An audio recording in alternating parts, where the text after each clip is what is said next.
গছ থিওৰামত কি কৈছিলে এটা ক্লোজ সাৰফেস কনসিডাৰ কৰিছিলে এটা ক্লোজ সাৰফেস এই ক্লোজ সাৰফেসটোৰ ভিতৰত suppose Q charge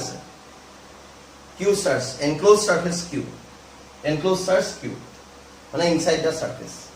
Gauss theorem আকৌ closed surface অত applicable বুজি পাইছে না তেওঁ কৈছিলে it states that so the number of electric lines of force passing through the surface এই surface খনেদি যিমান electric lines of force পাৰ হৈ যায় এখনেদি এনেকে পাৰ হৈ গৈছে the number of electric lines of force passing through the surface is equal to phi equal to now closed surface কাৰণে এইটো symbol দিছে ইন্টিগ্ৰেশন অফ সাইক্লিক ইন্টিগ্ৰেল বুলি কয় বা ক্লোজ ইন্টিগ্ৰেল যেটো ক্লোজ সাৰফেস বুজি পাইছে না ক্লোজ সাৰফেস কাৰণে এইটো দিছিল is E dot ds এনেকে মানে প্লেন সাৰফেসৰ ক্ষেত্ৰত বা ওপেন সাৰফেসৰ ক্ষেত্ৰত phi equal to E dot ds simple phi equal to E dot ds বুলি ক'ব আমি ওপেন সাৰফেসৰ ক্ষেত্ৰত যেটা আমি ক্লোজ সাৰফেস বুলি কম তেতিয়া সেই ওপেন সাৰফেস কিখন জয়েন কৰি পেলাই আমি এখন ক্লোজ সাৰফেস বনাব পাৰো তেতিয়া আকৌ আমি কি কৰিম ক্লোজ কৰি দিব লাগিব দ্যাট ইজ ক্লোজ ইন্টিগ্ৰেল বা সাইক্লিক ইন্টিগ্ৰেল বুজি পাইছে না এই সাইক্লিক ইন্টিগ্ৰেলৰ সিম্বল দিয়া এটা সাইক্লিক ইন্টিগ্ৰেল বুলি কয় আৰু এই সাইক্লিক ইন্টিগ্ৰেলৰ মিনিংটো এনেকুৱা ধৰণৰ এটোক যদি তুমি ইন্টিগ্ৰেট কৰিবলৈ হয় ইয়াত কোনো লিমিট ইউজ কৰিব নালাগে তুমি যদি এটোক l বুলি লিখি দিয়া এটো লাইন ইন্টিগ্ৰেল বুজি পাইছে লাইন মানে এটা সাৰ্কুলাৰ সাৰকামফাৰেন্স কিমান যদি ৰেডিয়াসটো যদি r হয় 2 পাই r মানে এটো cyclic integral of l equal to কিমান 2 পাই r হ'ব যদি আমি এটো সারফেস ইন্টিগ্ৰেল বুলি কওঁ s বুলি কওঁ তেতিয়া হলে এটো হ'ব 4 পাই r স্কয়ার মানে এটা স্ফিয়াৰৰ সাৰফেস এৰিয়া কিমান 4 পাই r স্কয়ার যদি আমি এটো এনেকে কওঁ v বুলি তেতিয়া হল হ'ব কি 4/3 পাই r কিউব এটো ঠিক আছে গতিকে আমাৰ এই বস্তুটা এনেকুৱা ধৰণৰ the phi l equal to 2 by r phi is equal to 4 by r square phi b equal to 4/3 by r cube এৰিকিটা এনেকৈ আহিব পাৰে ঠিক আছে এতিয়া এইকিটা এটো কোৱা হয় লাইন ইন্টিগ্ৰেল ইয়াক কোৱা হয় সাৰফেস ইন্টিগ্ৰেল ইয়াক কি বুলি কোৱা হয় ভলিউম ইন্টিগ্ৰেল মই লিখি দিছো লাইন ইন্টিগ্ৰেল ক্লোজ খালি দেই সাৰফেস ইন্টিগ্ৰেল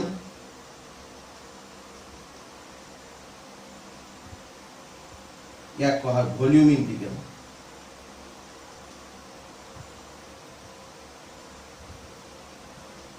ঠিক আছে এটা surface integral of this that means s হয় না মানে লিখিলো তাৰ এটা s তো আছে গতিকে ধৰি পাই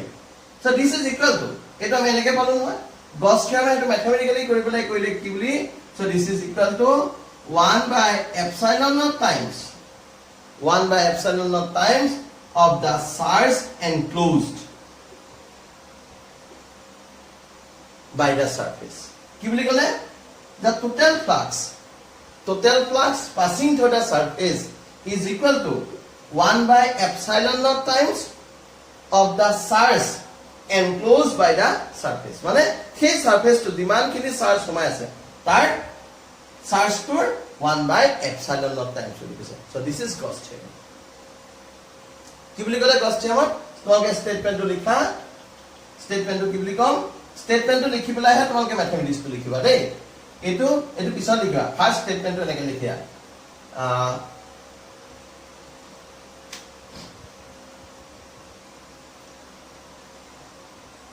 আমি এখানে লিখিছো it states that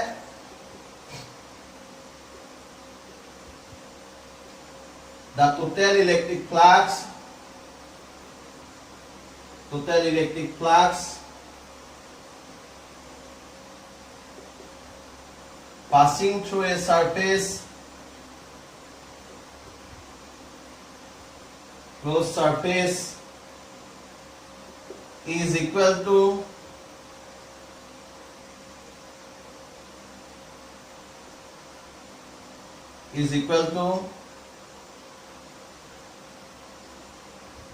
1 by epsilon naught times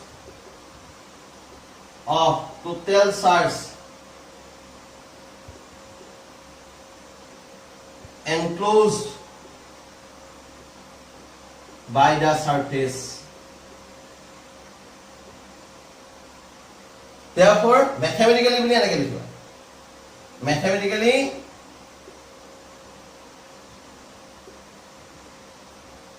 এইটো এনেকৈ লিখিবা mathematically এটো লিখি পেলাই this phi equal to 1 by epsilon naught q enclosed ঠিক আছে স্টেট লিখি লও স্টেটমেন্ট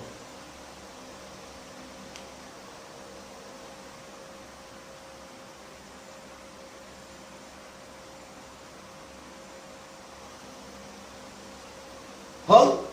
এটা আমি প্রুফ কৰিম কেনেকৈ স্টেটমেন্টটো আমি প্ৰুফ কৰিম হেতু তোমাক দেখুৱাই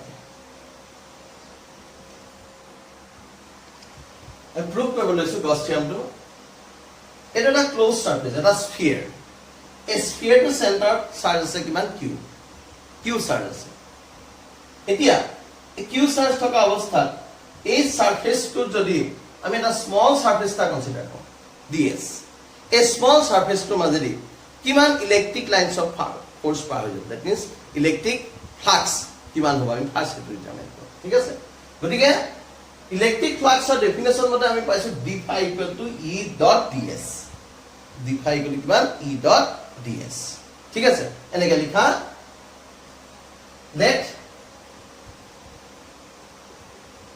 let q amount of charge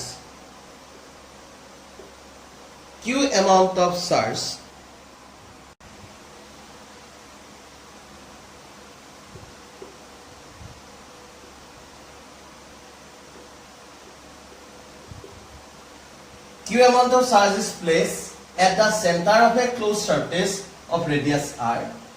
Then electric flux passing normally through a small surface ds. A ds surface to মাজেদি normally কিমান electric lines of force পাৰ হৈ যাব সেইটো হৈছে d phi equal to e dot ds nk.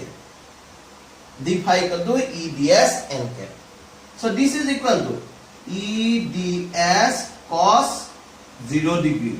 Electric field আৰু normal ভেক্টৰৰ মাজৰ এংগলটো একেটাই হয় নাই এৰিয়া ভেক্টৰ আৰু ইলেক্ট্ৰিক ফিল্ডৰ মাজৰ এংগলটো একেটাই তেতিয়া থিটাটো কিমান 0 ডিগ্ৰী হ'ব সেইটো মানে কিবা ডাইৰেক্ট কিমান লৈ cos থিটা এই থিটাটো কিমান 0 ডিগ্ৰী পতা আছে cos 0 degree e ds cos 0 degree cos 0 কিমান 1 গতিকে কিমান হ'ব e ds d phi হল এতিয়া সেই সাৰফেসটোৰ এই যেটো ক্লোজ সাৰফেসৰ প্ৰত্যেকটো পইণ্টত যদি আমি চোৱা হয় এই প্ৰত্যেকটো পইণ্টৰ electric field intensity same so that electric field intensity E equal to কিমান হ'বগে kq by r square already আমি পাইছো electric field intensity at a point হয় না গতিকে the electric field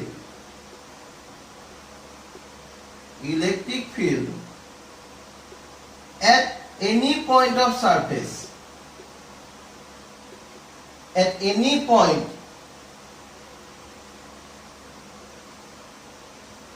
the surface is equal to 1 by 4 pi epsilon naught q by r square and electric field at any point of the surface is equal to 1 by 4 pi epsilon naught q by r square hall therefore এটা আমি ইয়াত put কৰি দিম equation 1 ত put কৰি দিম therefore d phi equal to equation 1 becomes d phi equal to 1 by 4 pi epsilon naught q by r square into ds 1 by 4 pi epsilon naught q by r square into ds ঠিক আছে therefore total flux এই small সারফেসটো মাজেদি পাৰ হৈ যোৱা ফ্লাক্সটো কিমান বুলি কৈছে 1 by 4 pi epsilon q by r square into ds এটো আমি ভ্যালুটো আমি কি কৰিলো পুট কৰিলো হল এতিয়া therefore total flux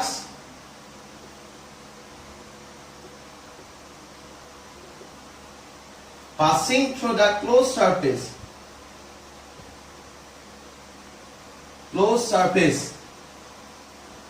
কিমান হ'বগে electric flux passing through close surface is cyclic integral of d phi বা 0 to 5 বুলি ক'ব পাৰি ইয়াত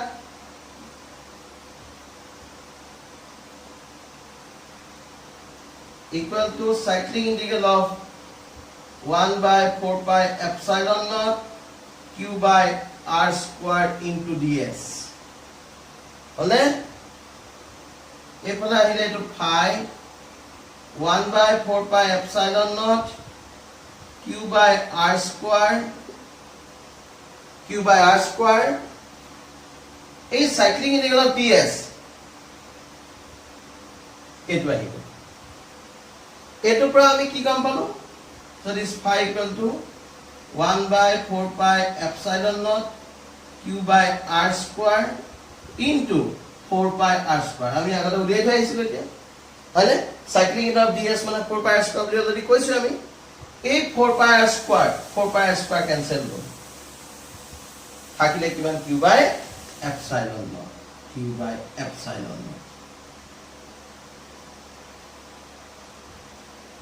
হল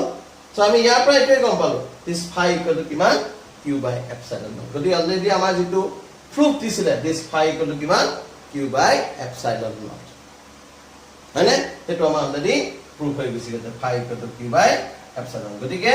আমি গম পালো the electric flux passing through a closed surface is phi equal to q by epsilon naught আমি এটোই গম পালো so this is the state and proof of Gauss theorem যদি আমি Gauss theorem to proof কৰিলে কয় আমি এতিয়া এনেকে কৰিব পাৰিম ঠিক আছে বিকা আমি কি গম পালো so this is আমি গম পালো that phi is equal to q by epsilon naught so this is the most wanted Gauss theorem proof Gauss theorem is the proof most wanted পরীক্ষা আহি থাকে সাবা অলরেডি এবাৰ আহি গৈছে phi equal to q by epsilon naught মানে এটা already আমাৰ proof হৈ গল গতিকে hence proof আমি গম পালো hence proof proved হল মানে Gauss theorem correct Gauss theorem কৈছিল phi equal to q by epsilon naught Gauss theorem তেওঁ তেতিয়া কৈছিল আমি এটো ম্যাথমেটিক্যালি জানিবা এনেকে কৰি চাব hence proved ঠিক আছে সেই Gauss theorem ৰ ওপৰত এই Gauss theorem ৰ ওপৰত এটা কোৱেশ্চন আহিছিল এই কোৱেশ্চনটো নেক্সট লিখা নেক্সট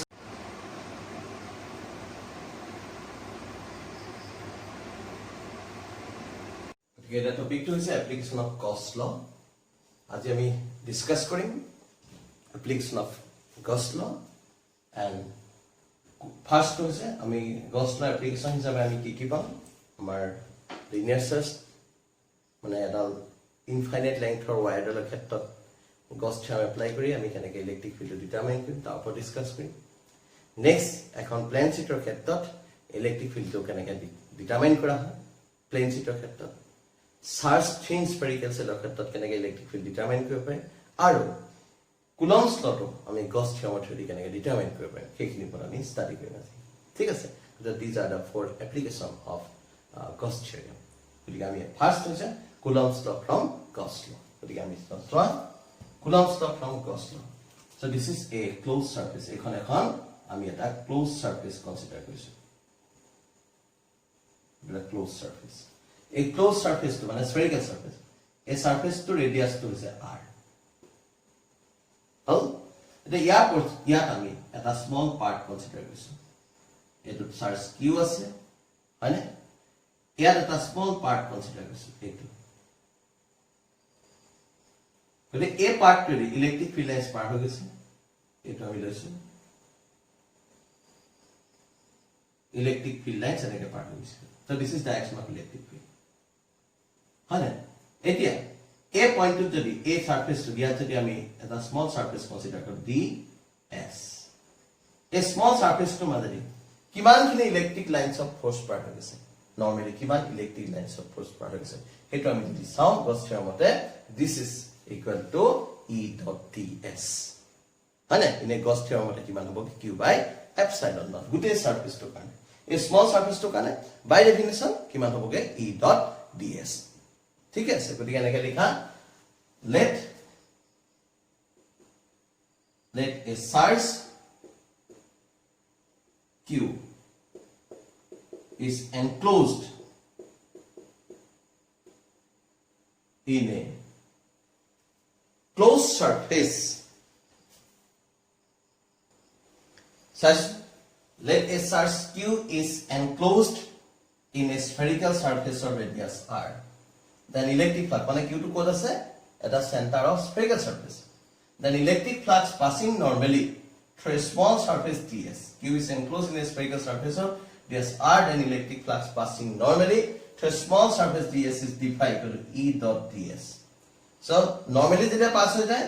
angle to কিমান হ'ব 0 degree. So d phi equal to E ds cos 0 degree. So d phi equal to E ds. Alright? So this is equation number 1. হল যদি আমি ইন্টিগ্রেট কৰো ইন্টিগ্ৰেট কৰিলে কিমান হ'ব total electric flux passing through the surface এটো integration এটো equation নহয় next দিও therefore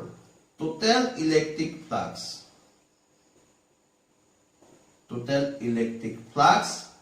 passing to the closed surface through the closed surface কিমান হ'ব ইন্টিগ্রেশন এটো ক্লোজ নহয় জানো ক্লোজ সারফেসক আমি ইয়াৰ আগতে কৈছিল নেকি ক্লোজৰ কথাটো ক্লোজ সারফেসত আমি এনেকে কিনতে হল close d phi equal to close integral of E ds যেতিয়া সাৰফেসৰ ক্ষেত্ৰত হয় ক্লোজ সাৰফেস হয় তেতিয়া ৰেডিয়াসৰ ওপৰত ডিপেন্ড কৰে 4 pi স্কয়াৰ যদি লাইনৰ ক্ষেত্ৰত হয় কন্ডাক্টৰৰ ক্ষেত্ৰত যদি কনসিডাৰ কৰোঁ টুৱাইস পাই r হৈছে যদি ভলিউম হয় তেতিয়া 4 by 3 pi r cube ইয়াৰ আমি আগৰ যেটা গ্লস থিওৰাম প্ৰুফ কৰিছিলো সেই ক্লাসটো দিয়া আছিল হয় না so this is equal to this phi equal to E is closed integral of ds আছিল so this is equal to E into 4 pi r square this is phi equal to E into 4 pi r square so this is equation number 1 phi equal to E into 4 pi r square equation 1 next Gauss theorem কি কৈছিল according to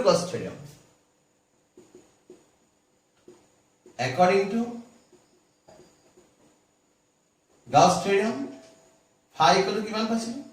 charge কিমান আছে এটো গুটে স্ফিয়াৰটোৰ ভিতৰত কিমান charge enclose আছে q charge enclose হৈ আছে q by epsilon naught so this is equation number 2 this is equation number 1 and this is equation number 2 so from 1 and 2 we get this is E into 4 pi r square equal to q by epsilon naught. So this is equal to E equal to কিমান হবগে 1 by 4 pi epsilon naught into q by r square. E equal to 1 by 4 pi epsilon naught q by r square. So this is the electric field. This is the electric field at any point of the surface. A surface খনৰ যিকোনো পইণ্টত কিমান হ'ব electric field equal to 1 by 4 pi epsilon q by r square. So this is the electric field at any point of the surface. ঠিক আছে? This is the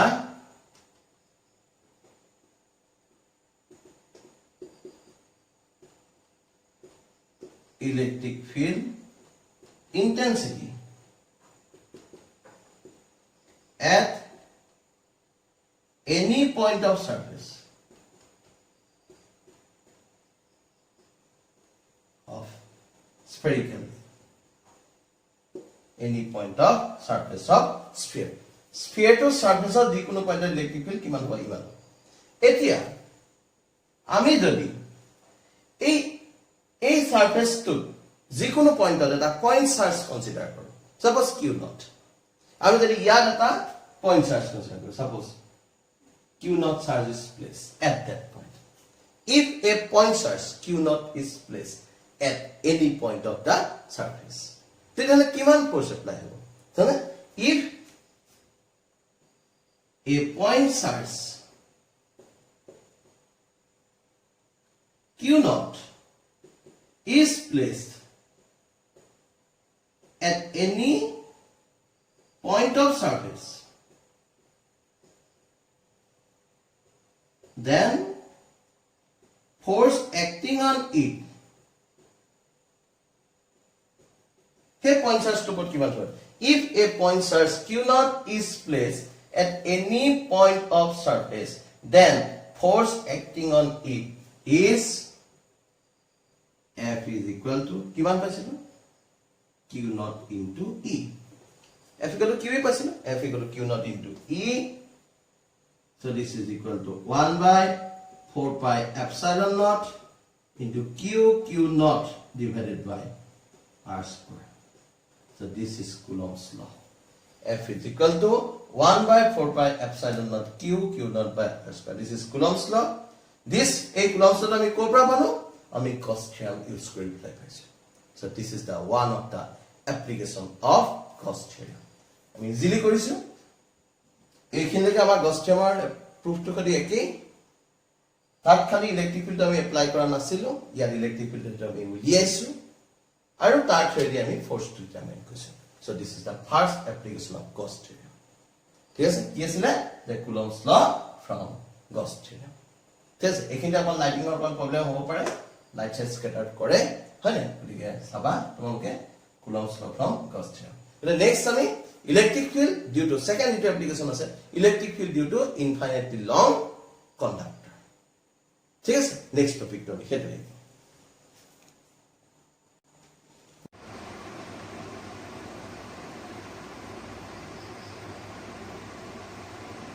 long charge wire এডাল l length এডাল infinitely long charge wire consider l length এতিয়া এই positively charge ওয়াইডালৰ কাৰণে electric field determine কৰিব কাৰণে আমি কি কৰিব লাগিব এখন সাৰফেস কনসিডাৰ কৰিব লাগিব আৰু সেইখনক কোৱা হয় কি গাসিয়ান সাৰফেস বুজিছেনে গাসিয়ান সাৰফেস মানে হৈছে এখন imaginary close surface Gaussian surface হৈছে এখন imaginary close surface in which but through which electric lines of forces are passing normally হয় না যাৰ মাজেদি ইলেক্ট্ৰিক লাইনস অফ ফোৰ্স খিনি নৰমালি পাৰ হৈ যাব পাৰে এখন imaginary close surface Gaussian surface ঠিক আছে গতিকে আমি সেই বস্তুটো চাইছো it is a imaginary close surface through which electric lines of forces are passing normally হল এতিয়া সেই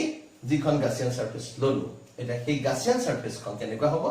এইডাল কণ্ডাক্টৰ কাৰণে এখন সিলিন্ড্ৰিকেল শেপৰ এখন গাসিয়ান সাৰফেস আমি কনসিডাৰ কৰিছো ঠিক আছে চাবা এইখন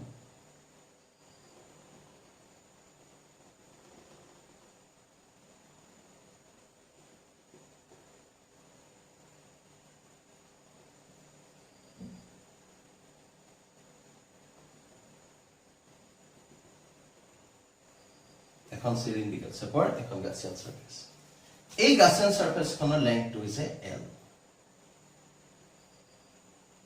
এটো কিমান l হল ইয়াত এই সাৰফেস খনত আমি তিনটা পাৰ্ট কনসিডাৰ কৰিম three part this is first surface flat surface এইখন সেকেন্ড ফ্ল্যাট সাৰফেস আৰু এইখন যিখন r ৰেডিয়াসৰ এখন কি সাৰফেস কনসিডাৰ কৰিছো এখন কাৰ্ভ সাৰফেস কনসিডাৰ কৰিছো ঠিক আছে এতিয়া ইয়াত ইলেক্ট্ৰিক ফিল্ড খনৰ ডাইৰেকশন কোনফালে হ'ব এইফালে আছে so this is the direction of electric field outward direction হল এতিয়া চাবা ইলেক্ট্ৰিক ফিল্ডৰ ডাইৰেকশন যেটো এইফালে আছে গতিকে এই যিখন ফ্ল্যাট সারফেস এইখন এখন ফ্ল্যাট সারফেস এইখন এখন ফ্ল্যাট সারফেস আমি ইমাজিন কৰিছো এই ফ্ল্যাট সাৰফেস দুখনত যদি সোৱা হয় ইয়াত নৰ্মেল ভেক্টৰ ডাইৰেকশন থাকিব এইফালে so this is n cap হয় না area vector direction R electric ফিল্ডৰ ডাইৰেকশন থাকিব এইফালে ই তো মাজৰ এংগলটো 90 ডিগ্ৰী গতিকে মাজৰ এংগলটো যেতিয়া 90 ডিগ্ৰী হৈ গ'ল 90 ডিগ্ৰী হোৱাৰ কাৰণে ইয়াত যেটো ফাই প্লাস হৈ যাব সাৰফেসখন এখন ফাৰ্স্ট সাৰফেস হৈ ললো মই এখন S1 বুলি কনসিডাৰ কৰিম S1 সাৰফেসখনৰ মাজেদি পাৰ হৈ যোৱা ইলেক্ট্ৰিক ফ্লাক্সটো কিমান হ'ব 0 হ'ব কাৰণ 90 ডিগ্ৰী থিটাটো কিমান ইয়াত থিটা ইকুৱেল টু 90 ডিগ্ৰী নেক্সট এখন সাৰফেসত যদি কনসিডাৰ কৰা ইয়াত ইলেক্ট্ৰিক ফিল্ডখনৰ ডাইৰেকশন আহিলে এইফালে আৰু ইয়াত যেটো নৰ্মেল ভেক্টৰ ডাইৰেকশন মানে এৰিয়া ভেক্টৰ ডাইৰেকশন তলত ইয়াত কিমান হ'ব দিস থিটা ইকুৱেল টু 90 ডিগ্ৰী ইয়াৰ মাজেদি ইলেক্ট্ৰিক ফ্লাক্স কিমান হ'ব 0 হ'ব ঠিক আছে এতিয়া যদি আমি ইয়াত যদি এটা স্মল সারফেস কনসিডার কৰো এটো ইয়াত ds এখন s3 এখন s1 এখন s3 আৰ এই যিখন কাৰ্ভ সাৰফেস সেইখনক আমি s2 বুলি মাৰ্ক কৰিছো এখন এই যিখন কাৰ্ভ সাৰফেস এখন s2 সাৰফেস তা সেই সাৰফেসখনত তাৰ এটা স্মল পোৰশন হৈছে এটো সেই সাৰফেসটো মাজেদি ইলেক্ট্ৰিক লাইনস অফ ফোৰ্স কিনি কেনেকৈ পাৰ হৈ গৈছে নৰমালি পাৰ হৈ গৈছে যদি নৰমালি পাৰ হৈ যায় তেতিয়াহ'লে ফ্লাক্সটো কিমান হ'ব 0 নহয় হয়নে নরমালি পাৰ হ'লে ম্যাক্সিমাম ইলেক্ট্ৰিক ফ্লাক্স পাৰ হৈ যাব পাৰে ঠিক আছে গতিকে আমি কেনেকৈ লিখিম ফাৰ্স্ট তোমালোকে ডায়াগ্ৰামটো ধুনীয়াকৈ আঁকি লোৱা তাৰপিছত আমি ডেসক্ৰিপচনটো দিছো ঠিক আছে ডায়াগ্ৰামটো তোমালোকে আঁকা আমি ডেসক্ৰিপচনটো দিছো কি লিখিছো চোৱা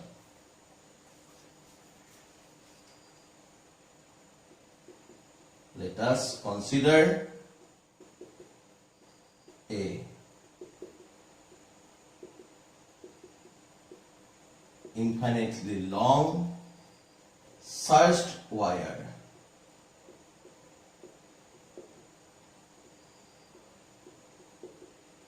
having linear surged density lambda. Consider an infinitely long surged wire having linear surge density lambda. To determine the electric field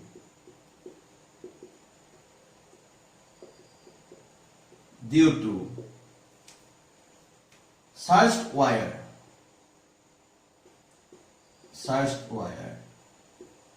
we consider a cylindrical Gaussian surface.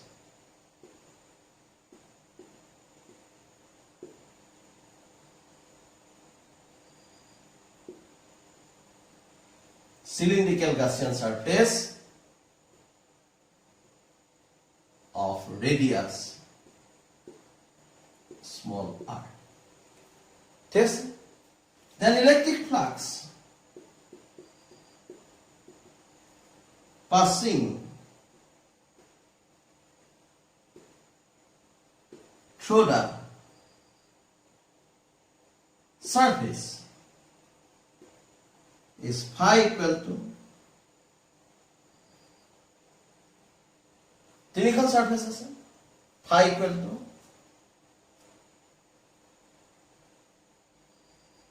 integration of E dot ds S1 surface plus E dot ds S2 surface plus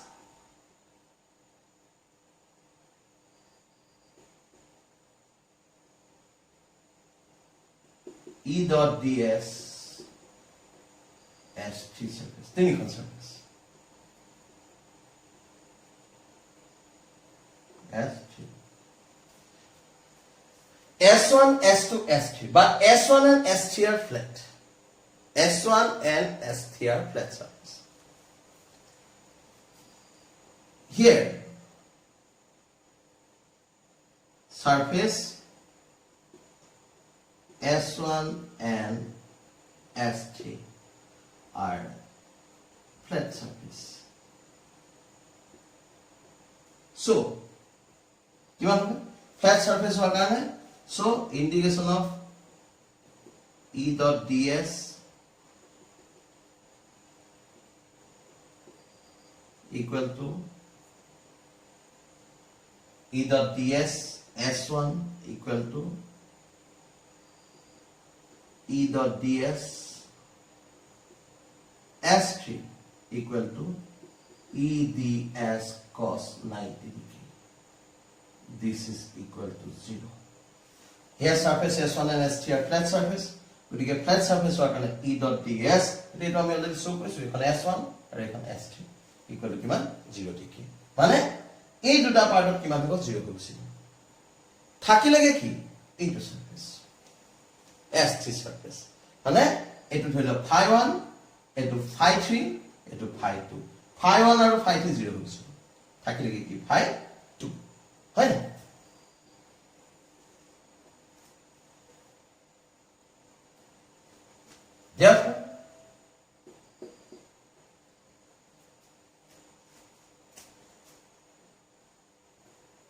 therefore integration of E dot ds গতে আমি এখানে লিখিব পাৰিম since the surface S1 and S3 are flat surface so this is the 90 degree right so this E dot ds S3 equal to কিমান হবে S3 electric lines of force কি normally part হৈ গৈছে হয় না electric lines of forces are passing normally electric flux electric lines of force passing normally through the surface S3 electric lines of forces passing normally through the surface S3 because this equal to S S1 surface S3 surface and S passing normally through the surface S today equal to E ds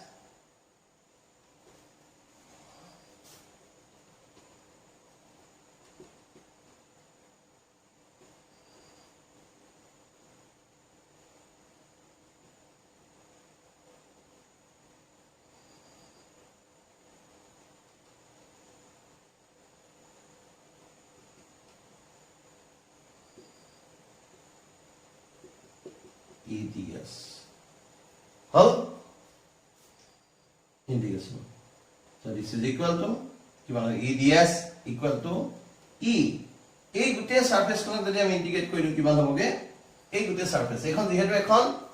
curve surface হয় না curve মানে হচ্ছে এখন curve surface cylinder এটাৰ ক্ষেত্ৰত যদি আমি curve surface চাও তেতিয়া কি হ'ব তোমালোকে বহিখন এটা পেজ যদি কনসিডার কৰা বহিখনৰ পেজটো চালে কিমান হ'ব তাৰ ৰেডিয়াসটো হ'বগে r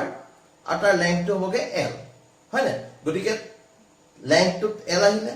ৰেডিয়াসটো r হলে গুটেটো আমাৰ সাৰকামফাৰেন্সটো হ'ব তাৰ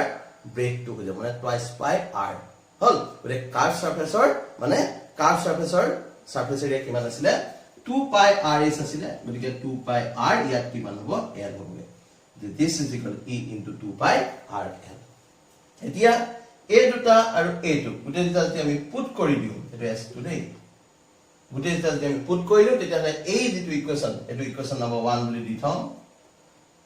then equation 1 becomes equation 1 কি হৈ যাব আমি গুটে দুটা যদি আমি পুট কৰো তেতিয়া হলে কিমান হ'ব সোৱা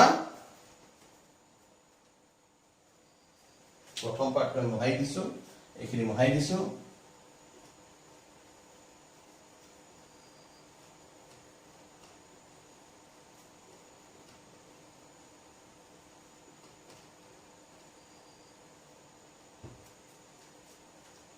therefore equation 1 becomes phi equal to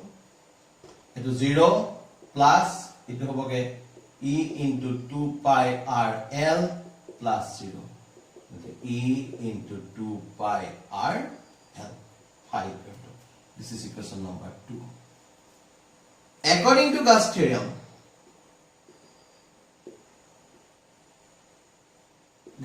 কিমান পাইছিলো phi equal to q by epsilon naught phi equal to q by epsilon naught হয় না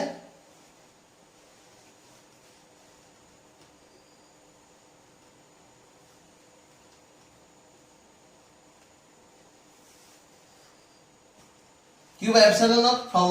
from 2 and 3 we get e into 2 pi rl equal to q by epsilon naught. So this is equal to e equal to 1 by 2 pi epsilon naught into q by l into 1 by r. 1 by 2 pi epsilon naught q by l divided by q 1 by r. এই গুটে পার্টটো তললে গুছি গল e equal to 2 pi rl গুটেটো তলতে গুছি গল আমি নিজৰ সুবিধাৰ কাৰণে কি কৰিলো 2 pi epsilon naught একেলগে লিখিলো q by l into 1 by r q by l মানে কি আছিল lambda linear charge density so this is equal to lambda divided by 2 pi epsilon naught into r এইটো হৈছে main ফৰ্মুলাটো equal to lambda by 2 pi epsilon naught into r এইটো কাই modify কৰি লিখি দিম কেনেকৈ চাবা so this is equal to 2 lambda 2 এটা যদি ওপৰত প্ৰডাক্ট কৰি দিও 2 এটা তলত ডিভাইড কৰি গলে this is 4 pi epsilon naught into r so this is the expression of electric field due to line charge মানে infinitely long wire ক্ষেত্ৰত electric field এটো 2 ৰে কেলে প্ৰডাক্ট কৰি গম পাইছা না 1 by 4 pi epsilon মানে আমি পাই আহিছো 9 into 10 to the power 9 এটো মানে এটো 2 ৰে প্ৰডাক্ট কৰি সুবিধা হৈছে হল so this is the expression of electric field due to infinitely long charged wire হল এতিয়া এই ল্যামডাটো যদি পজিটিভ হয় if lambda is positive then direction of field is outward if lambda is negative then direction of field is inward ঠিক আছে সেই পয়েন্টটো লিখি থা if lambda is positive lambda যদি পজিটিভ হয় direction of field is outward এনেকে লিখিবা if